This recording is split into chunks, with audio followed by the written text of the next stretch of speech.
Aku tidak tahu identitas klien, itu tidak bisa dipastikan melalui pra-penyaringan. Ba berkata perlahan, jika kita tidak dapat menemukan klien, kita tidak dapat melanjutkan pelacakan. Hal ini menyebabkan lebih banyak sutra kepunahan panjang tumbuh. Suara Hua Ken tanpa emosi, tetapi kata-katanya menyampaikan permusuhan.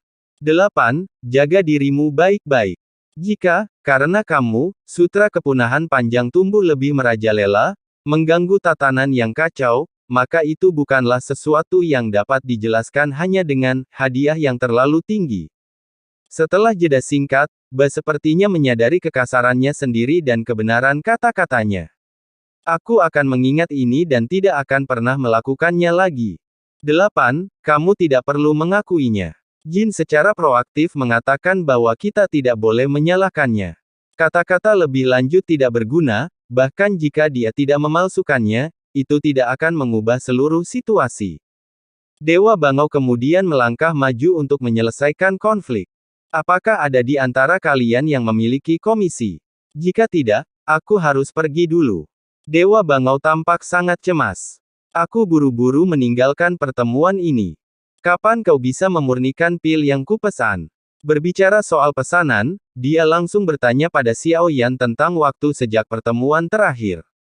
Memang sudah cukup lama berlalu, tetapi Xiao Yan belum mengambil pil yang telah dimurnikannya dengan serius. Karena itu, dia tidak berencana untuk memurnikannya lagi untuknya. Dia meminta maaf, menjelaskan bahwa dia mengalami beberapa masalah dalam kultivasinya baru-baru ini dan belum sempat memurnikan pil. Dia menyarankan bahwa jika pasien terburu-buru, resep dan bahan-bahannya dapat dikirim kembali, dan alkemis lain dapat diminta untuk memurnikannya.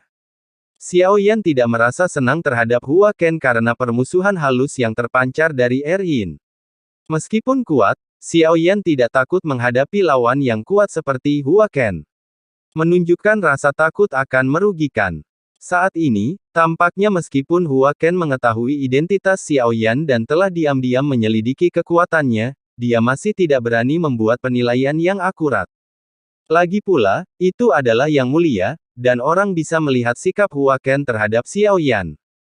Semuanya tergantung pada siapa yang dimaksud Hua Ken dengan Chang Misi, sejenis pil.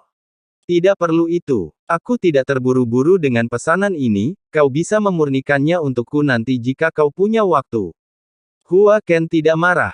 Sebaliknya, dia menunjukkan pengertian, mengatakan dia akan memurnikan pil itu untuk Xiao Yan ketika dia punya waktu luang. Xiao Yan menjawab, meskipun kata-kata awal Hua Ken tampaknya agak ditujukan kepadanya. Untungnya, tabir ini terangkat oleh kata-kata Xiao Yan. Yang tidak diharapkan Hua Ken dari ucapan Xiao Yan adalah bahwa Xiao Yan akan mengatakan hal seperti itu. Itu adalah peringatan dan pengingat, sedemikian rupa sehingga Hua Ken tidak berani mengatakan apapun lagi dan memperburuk hubungan. Namun, setelah ini, Xiao Yan tidak bisa lagi menyimpan rahasia ini sendirian. Dia harus memberi tahu salah satu dari mereka tentang mendapatkan 9 topeng. Dengan begitu, jika Hua Ken mengungkapkan identitasnya nanti, dia masih memiliki kesempatan untuk bertahan hidup dalam pertemuan sutra kepunahan panjang, untuk menghadapi variabel yang akan terjadi nanti di alam dewa kekacauan. Ini di luar kendali Xiao Yan, dan dia harus berpikir lebih hati-hati. 9. Bisakah aku juga mempercayakanmu untuk memurnikan pil? Tepat ketika Xiao Yan sedang memikirkan cara menangani kejadian selanjutnya, sebuah suara datang dari platform batu. Xiao Yan berhenti sejenak setelah mendengarnya dan langsung merasakan dinginnya suara itu. Ini adalah Ye Beijing yang menyalahkannya, tidak benar-benar ingin memurnikan pil. Tentu saja, aku bisa. Aku saat ini berada di alam mendalam surga barat.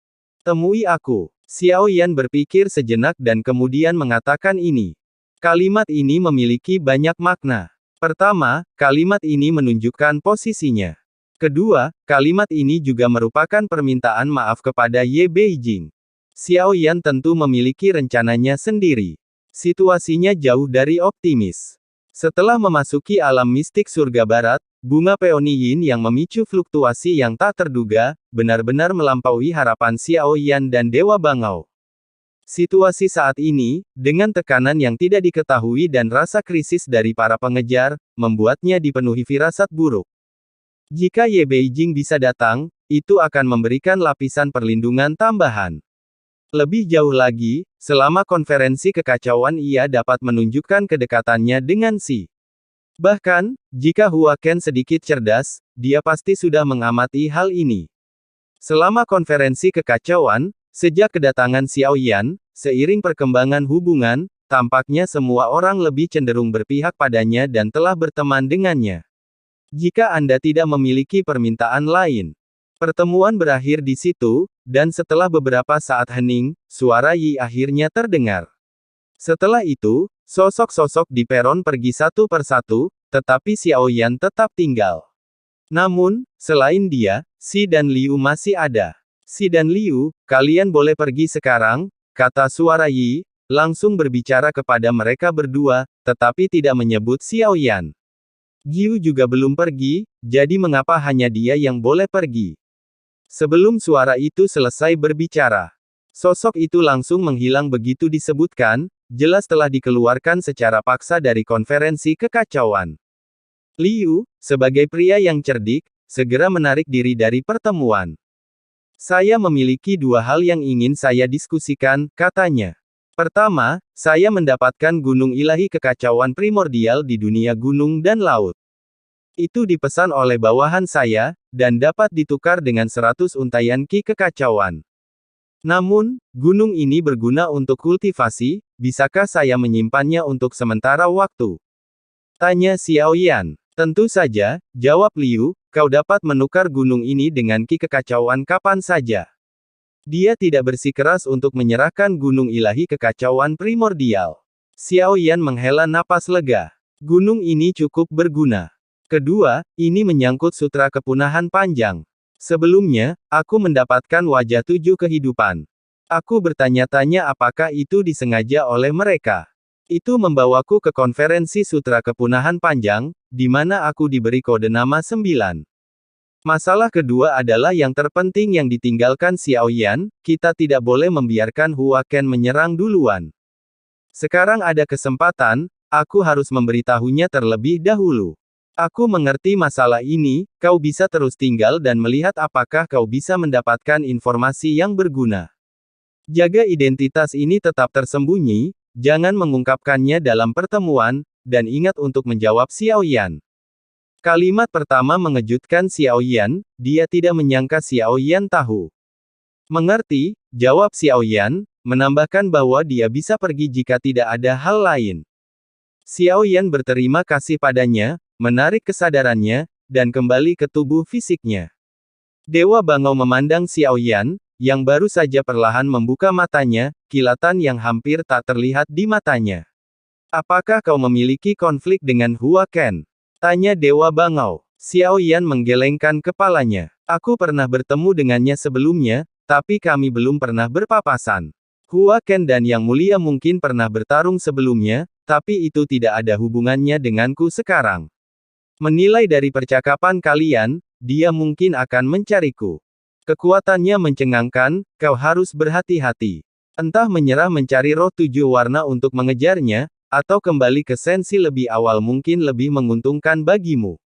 Dewa Bangau tampaknya telah menduga sesuatu, namun dia tetap memilih untuk berdiri di sisi Xiao Yan dan menawarkan saran untuk melakukannya.